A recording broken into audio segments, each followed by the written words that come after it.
Eң ойлоно турганы кирамин катиби. Ya'lamuna ma taf'alun.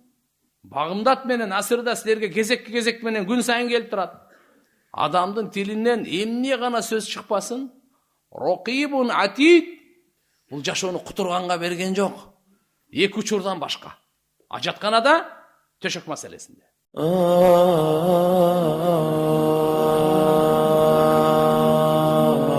Бул жашоону кутурганга берген жок. Кылмыш кылганга берген жок. Бузукулук кылганга, күнөө кылганга, арам иштерди кылганга, бекерпоздук кылганга, аны үчүн Алла субханаху ва таала жашоону берген жок. Алла таалам жашоону берүүчү максатын дагы айткан. Жашоону эмне үчүн берип атат? Күн сайын жаңыдан жашоо келет. Күн сайын жаңыдан Алла субханаху ва таала неаматтары тугандар жаңыланып турат. Ошон үчүн биринчи биз Алла таалага ыйманыбыз бекем болсун. Ал мени жаратты. Мен өлүм анын колунда, ахиретим анын колунда.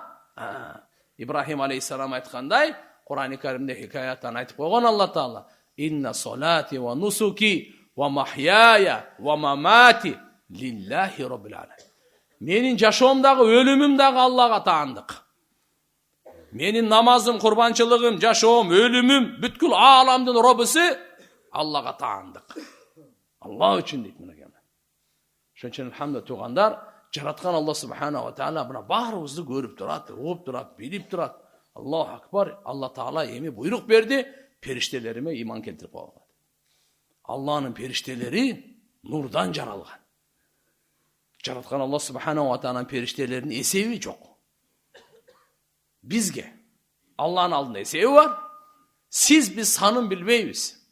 Канча периште бар. Аллаху акбар. Керемет. Периште аламы керемет. Эң улуусу Жабраил алейхиссалам. Эң ойлоно турганы кирамин катиби. Ya'lamuna ma taf'alun. Эки ар бирибиздин жаныбыздагы амал жаза турган сыйлуу периштелер бар. Мына ушулар ойлоно турган периштелер.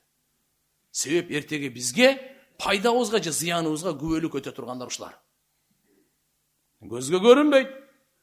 Бирок пайгамбар саллаллаху алейхи ва саллям айткан: "Багымдат менен асырда силерге кезек менен күн сайын келип турат. Булардын сменасы багымдатта жана асырда алмашып турат. Багымдаттан асырга чейин жазгандар амалыңарды көтөрүп алып кетет. Асырдан багымдатка чейин жазгандар алар кайра амалыңарды көтөрүп алып кетет. Yarfa'u amalul leyl qabla amalun nahar. Ve amalun nahar qabla amalul leyl." Geçiktirmeyin. Amal жазды mı? Sırası gitti. Geçiktirip alıp ketişet alar. Alar qanday perişte etmeysiz mi? Ma yalfidu min qawlin illa ladayhi raqibun atid degen. Adamdın tilinden emne gana söz çıkpasın? Raqibun atid. Gözömöldöçü. Жазганга даяр турган периште. Ма ялфиду мин qawlin. Кандай гана сөз чыкпасын тилден.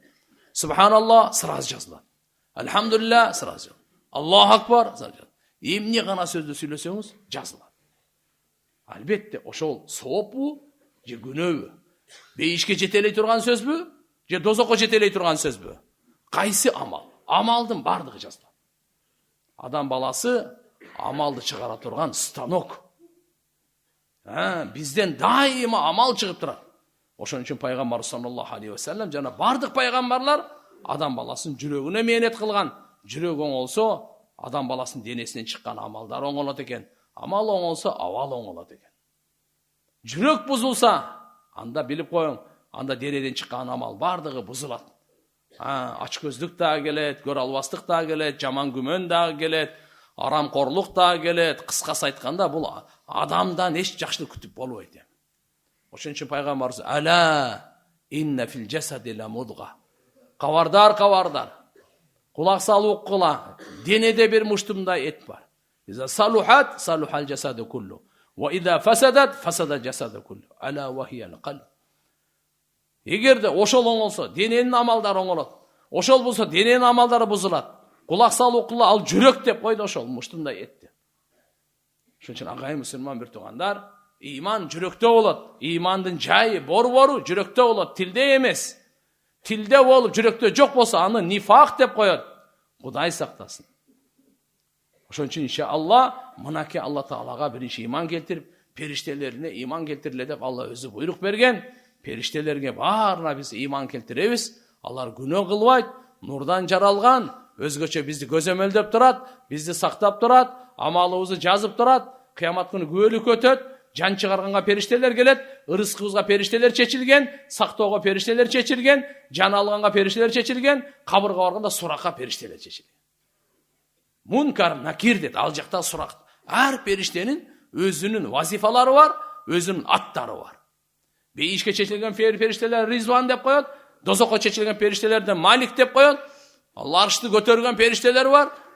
Периштелер Алла канаттуулар болот деген. Bir rivayette 100, bir rivayette 600 Cebrail periştenin kanatı var. Eki onu atsa çıkıştan batışka çeyin cevap. Şunun için biz periştelerge iman keltirgenge gün sayın uşuda ösüşüz gerek. Perişteler menin canımda. Menin bardık amallarına tadı. Rivayette gelet Peygamberimiz aytkan sizlerden ajırabайт деген. Eki uçurdan başka. Ajatkanada töşök meselesinde. Oşol uçurda gana ajırayt. Oşonduktan ne de fastahyu ve akrimuhum. Periştelerine uyalıp koygola, periştelerdi sınap koygola. Can alganga perişteler geletken. Malaikatur rahma, malaikatul adab hadislerde gelet. Rahimdi perişteler gelet, azap perişteler gelet. Barına birde perişte geleverбейт. Onun Aşraf Ali Tani rahmetullahi aytkanday, kanday can oşondoy perişte деген. Sizin ruhaniyatınız kanday olsa oşoğa jaraşa perişte Allah jiberetken. Kançalı ruhaniyat taza olsa, imanға tolo olsa, amaldары oң bolsa, münözleri çıraylı olsa, oşoğa jaraşa perişte gelet. Kançalık жүрөгүндө şirk, kufur, bid'at tolgan bolsa, amalı buzuk, münözü daha bir başkaça. Tuğandar oşoğa jaraşa perişte gelet. Barına birde emes eken. Asmandan düşkön kitaplarının barına iman, akırkısı Kur'an, buna Kur'an-ı Kerim bu jönölü ölgөнгө okup koya turgan kitap emes. Soğuptun le kitap emes. Kur'an jaşoonun kitabı. Jaşoonun joldomosu. Jaşoonun sizlerge bizlerge instruksiyası Kur'an. Kanday jaşaşı Kur'an Allah Taala şu ölüklerge okusun, anan pata dua kılıp koysun püttü. An üçün bergen emes, an üçün düşürgön emes Kur'an'da.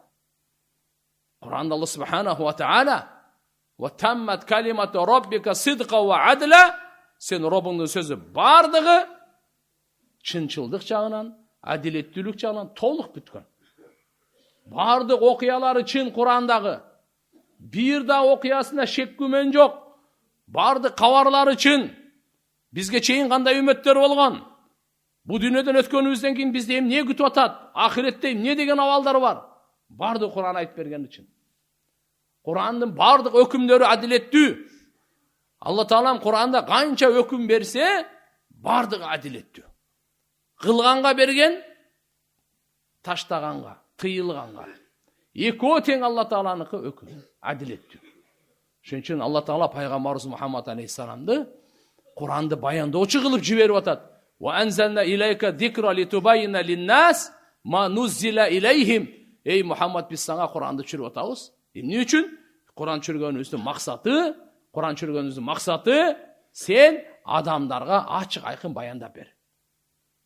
Açık aykın düşündürüp ber. Allah'a düşürülgen nersenin bardığını açık aykın bay. Peygamberimiz 23 yıl Kur'an'dı çeşmele berdi. 23 yıl Kur'an meni sahabaları terbiye kıldı. Kur'an meni sahabaları batır kıldı. Kur'an meni sahabaları bereşen kıldı. Kur'an meni sahabaları ilimli kıldı. Kur'an meni alarda jönökö jakşı münözlü kıldı. Kur'an münözlü kıldı bardık sahabalarda. Peygamber sallallahu aleyhi ve sellem'in özünün münözü jaşosu Kur'an dedi. Kana hulukuhu el-Kur'an. Peygamber sallallahu aleyhi ve sellem'in huluku, münözü, tabiatı, jürüm turumu polni Kur'an ele. Бұл дегені пайғамбардың жашосында толық Құран табат елеңіз. Құранды қарасаңыз, барды пайғамбар саллаллаху алейхи ва саллям жашосы Құранға түшкіреді. Құран пайғамбар жашосында, пайғамбар жашосы Құранның ішінде. Алымдар айтышкан, мүнөзү Куран деген мынандай. Алла Таала эмнеден разы болса, пайгамбар ошондон разы болот эле. Алла эмнеден наразы болса, пайгамбар ошондон наразы болот эле. Ошон үчүн иншалла Куран-ы Каримге иман келтирип, пайгамбарыбыздын акыркы пайгамбары экенин иман келтирип, тагдырга иман келтирип, кыямат күнгө иман келтирип, күн сайын ушундай өсөйлү. Күн сайын биздин күн темабыздагы биринчи орун иман. Иманды мына 6 рукун, 6 ушул жердеги фарызын күн сайын ар бир мусулман эркек бул жөнүндө сүйлөшкөн. Эмне үчүн? Ар бир мусулманга, эркек аялга ушунчалык иман үйрөнүп фарызы айын, Алланын фарыздарын аткарта турган, Алланын арамдарынан токтото турган деңгээлде. Азыр бүгүн мен Алланын бардык фарызын аткарып атамбы же жокпу? Бүгүн мен Алла тыйган нерседен баарынан тыйылдымбы же жокпу? Жокпу? Ошого чейин иманды үйрөнүп фарызы айын. Ошого чейин иманды үйрөнүп фарызы айын. Ошон үчүн бири-бирибизге биз жардам берели, бири-бирибизди тартайлы, бири-бирибизге алхамдулилла эстетип турайлы. Алла Таала пайгамбарыбызга айтып койду, эстетип тур. Бул эстетүү иманы бар кишиге сөз пайдасы жетет. Анан эң негизги эстете турган мына иман. Биз демек туугандар жөн жаралган жокпуз. Жараткан Алла Тааланын буйруктарын аткарыш үчүн жаралдык. Жараткан Алла Тааланын дининде жашаш үчүн. Ким Алланын дини менен жашаса, Алла разы болот. Ким Алла Тааланын динине жүз үйүрсө, Алла андан наразы болот. Ошон үчүн Алла Таала акыркы китебиде аят түшүрүп койду. Арафа күнү, Арафа тоосунда пайгамбар саллаллаху алейхи ва саллям төсүнүн үстүндө Al-yawm akmaltu lakum dinakum wa atmamtu alaykum ni'mati wa raditu lakum al-islam dina. Бүгүн мен сенин диниңерди толук кылып бердим. Нематтарды бүтүрдүм, жана силерге ислам динде разы көрдүм dedi. Демек Алла субхана ва таала разы көрүп берип аткан динди биз наразы болуп кабыл албайлы. Разы болуп кабыл алайлы. Жана билейли, что исламда Алланын разычылыгы. Ким ислам динде жашаса, жараткан Алла Таала аз жашаса дагы разы, балалы болбосо дагы разы, кембагал болсо дагы разы, оорукчан болсо дагы разы, куник болсо дагы разы, ким гана болсун, өңү карап айырмасы жок. Ким Алла Тааланын дини ислам өкүмдөрүндө баш ийип жашаган болсо, Алла андан разы. Башында айтып кеткендей туугандар, ибадат үчүн жаралганыбыз, мынакей ага иман менен элим керек. Бүгүн үммөттүн башында эки чоң оору бар. Бири ушул жахалат деп коет, экинчиси гафлат деп коет. Жахалат бүгүн Алла Тааланын акысын билбейт, пайгамбарыбыздын акысын билбейт, ата-эненин акысын билбейт, адамдардын. Туугандар, мына ушул баардык илимде максат ушул. Хукукулла, хукукул ибад. Буну билейли дагы, буларды аткарып коелу. Бу дүйнө айтат, дарул хукук дейт. Ахирет дарул уджур. Бу дүйнөдө акысын бере турган дүйнө. Ошого сыйлыкты Алла тияктан берет. Атабыздын акысын берейли, апабыздын акысын берейли. Билбесең нени бересиң? Бир тууганыбыздын акысын берейли, билбесең нени бересиң? Балаңдын акысын, кошунаңдын ар бир мусулман, тирүү, өлүк, айвандын акысына чейин пайгамбарыбыз айткан. Ошону билиш үчүн алхамдулилlah Таалам илим берди. Экинчиси мынакей гафлат деп коет. Алла Тааланын илимин алып, амал кылбай, эмне үчүн амал кылбай? Алланы унутуп калган. Бекапар. Ошон үчүн иншалла дайыма мына илим менен зикирди бекер берилген жок да. Ошон үчүн илим алайлы, амал кылайлы, аны кылайлы. Ибадат үчүн жаралганыбызды эч качан унутпайлы. Бул биздин максатыбыз, биздин мойнубузда. Албетте эртең экинчиси чоң биздин аманатыбыз пайгамбарыбыз саллаллаху алейхи ва саллям, акыркы пайгамбар туугандар.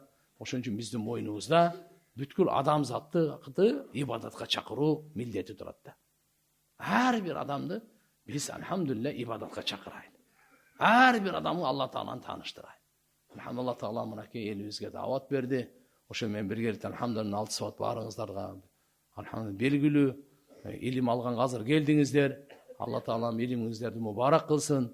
Жараткан Алла Таалам кабыл кылсын. Ошон үчүн иншалла ар бирибиз ишенимдерибизди оңдойлу, амалдарыбызды оңдойлу, жана мүнөзүбүздү оңдойлу.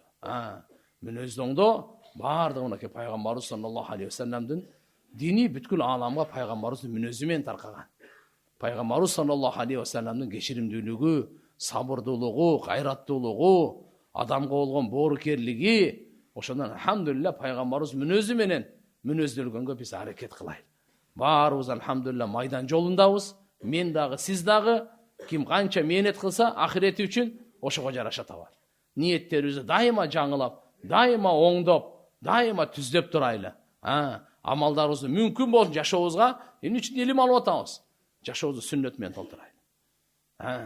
Жашообузду сүннөт менен толтурайлы ар бирин.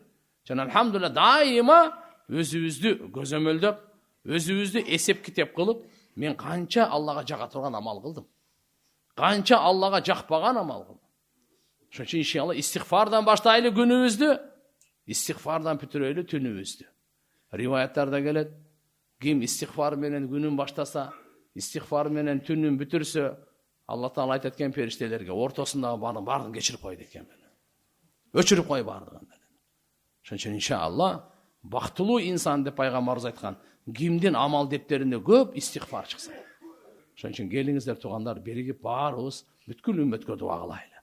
Жана бүткүл үммөткө иншалла Кудай кааласа мына илим алып атабыз. Өзүбүз канчалык оңолуп, канчалык таква болуп, канчалык машалла Аллага жакындасак, ошого жараша иншалла үммөттү жакындатыр алабыз. Өзүбүз Курандан узак болсок, үммөттү кантип Куранга алып келебиз? Бир нерсени жакшы түшүнүп алышыбыз керек. Өзү дават Курандын дават. Биз өзүнөн оюбузду чыгарып ар нерсе кыла бербейли, адашабыз, адаштырабыз. Ошон үчүн туугандар, эң биринчи бул пайгамбарыбыз Мухаммад алейхиссалам 23 жыл Куранды дават кылган. Эгерде сиз дават кылсаңыз, пайгамбарыбыз Мухаммад алейхиссалам жакшы көрсөңүз, артынан ээрчисеңиз, анда туган Курандын даватын кылыңыз сиз. Сиз Курандын даватын кылыңыз. Пайгамбарыбыз Куранга жооп берди. Куран жеткирип кетти. Ошого алхамдулилля мынакей азыр илим алып атабыз. Талап бар. Кудайга шүгүр, Алла Таала баарыбызга ихлас берсин. Акыркы сөзүм ушу менен бүтүрөйүн. Хатим ал-Асам рахматулла алейхи айткан, ким таң аттырса 4 нерседе сөтсүз жакшылыкта таң аттырды деген да. Биринчиси ошо айткан тафаккух. Алланын динин түшүнүп таң аттырса, ал-ма'рифа, Алланы танып таң аттырса, ал-ихлас, жараткан Алла Таалага калыс, ат-таваккул, Аллага таянып, ушу 4 нерсе менен таң аттырса, ал жакшылыкта таң аттырды, шек күмөнсүз дейт. Алланы танып таң аттырганыбыз ушу, пайгамбарыбыз көзүн ачканда эле ушу дуаны окуйт эле. Алхамдулиллахиллади ахяна бa'da ma amatana wa ilayhi nushur. Карачы. Биринчиден Алланы танып таң аттырайлы. Канча жолу көзүбүз ачылса туган, ар биринде Алланы таң. Бүгүнкү жашоону Алла берди дейт. Карачы. Башка бирөөгө эмес, Аллага мактоо болсун, ошол мына бүгүнкү жашоону берди дейт пайгамбарыбыз. Күн сайын ушуну айтат эле, бүгүнкү жашоону Алла берди. Бүгүнкү жашоону Алла берди. Өлгөндөн кийин кайра тирилти деген мааниси мына ушул. Bir hadis var, Bukhari Şerif'te var. Man ta'ara bil-leyl, kim tün oygonup ketse, gözünüz açılıp ketет go. Tilinizden sırası şu çıksın. Elhamdülillah ve subhanallah ve la ilahe illallah ve allahu akbar ve la havle ve la kuvvete illa billah dep. Andan keyin Peygamberimiz aytadi, kim emne duanı kılsın söz kabul болады деген. Андан кейін есе Аллахумма гфирли, же ошого окшогон дагы башка кандай дуаны кылсаңыз, кандай кажетиңиз бар, кандай максатыңыз бар, айтып калыңыз. Кийин эгер тарат алып намаз окуса, намазы да кабыл дейт. Ошон үчүн иншалла дайыма алхамдулилlah Алланы танып, таң аттырганда Алланы танып таң аттырса, Алланын динин түшүнүп, мааниси кандай? Менин бактым Алланын дининде. Мени эч ким бактылуу кыла албайт. Алла бактылуу кылат. Бирок кантип дин менен бактылуу кылат. Бул бардык байлык, мансап, бийлик нерселердин бардыгы сыноо үчүн. Дин бакыт үчүн. Ушуну жакшы түшүнүп алыш керек. Анан Алла субханаху ва таалага таянып таң аттырса, кандай? Өзүн дагы Аллага тапшырган, ишин дагы Аллага тапшырган. Күн сайын биз өзүбүздү Аллага тапшырайлы, ишибизди дагы Аллага тапшырайлы. Ушунун аты таваккул. Пайгамбарыбыз айткан, эгер силер таваккулдун акысындай кыла турган болсоңорчу, Алла Таала силерге мына чымчыктарга ырыскы бергендей берет деген. Таң эртен жак-жаңы бош, кечинде ток келгендей, жараткан Алла субханаху ва таала силерге ошондой кылып берет деген. Ошон үчүн Алла Таалага таваккул кылайлы. Таваккалту аналла. Аллага таваккул. Өзүбүздү дагы Аллага тапшырайлы, ишибизди да Аллага тапшырайлы. Төртүнчүсү ихлас экен. Эмне гана сөздү сүйлөбөйлү, эмне гана жакшы ишти кылбайлы, кандай? Алланын ыраазычылыгы. Эл мактасын, эл көрсүн, эл сүйүнсүн. Allah разы болса болды. Елді да сүйіндіреді, елді да разы қылады. Allah'ın разычылығы номер 1 алдыңызда ұшы тұрсын. Пешенеңізде тұрсын. Екі көзіңізде ұшы тұрсын. Жаратқан Алла Тағалаға. Bir сом сарптасақ та қал, Алланың разычылығы өзімдің ақыретім үшін. Bir жақсы сөз сөйлесем де Алланың разычылығы өзімдің ақыретім үшін. Bir жақсы сөз сөйлесем дағы, bir жақсы амал қылсам дағы Алланың разычылығы үшін. İhlas менен. Ким таң аттырса, 4 нәрсе менен сөзсіз жақсылықта таң аттырды. Амал қылабыз иншалла. Машалла. Құп менет қылайлы, уақыттарды сақтайлы, бір-бірімізге адеп қылайлы, ұстаздарды адеп қылайлы, оқи тұрған мынаке дәрісханаларды адеп менен, аддин куллуху адаб, дин бардығы адеп менен. Адеп менен илім келет туғандар. Абдулла ибн Мубарак, имам Бухарин ұстаз айтады, 30 жыл мен адеп издендім, анан 20 жылда илім алдым дейді. 30 жыл бірінші адеп үйренім. Шошын иншалла бірінші адеп туған. Алла Тағала бұрат ниетті бекем қылайлы, бұл илімді ал ошойда отырып қалбай, бүткіл аламға шығайы. Бүткіл аламға иншалла калиманы тарқатайлы, Алланың сөзі ұлы болсын.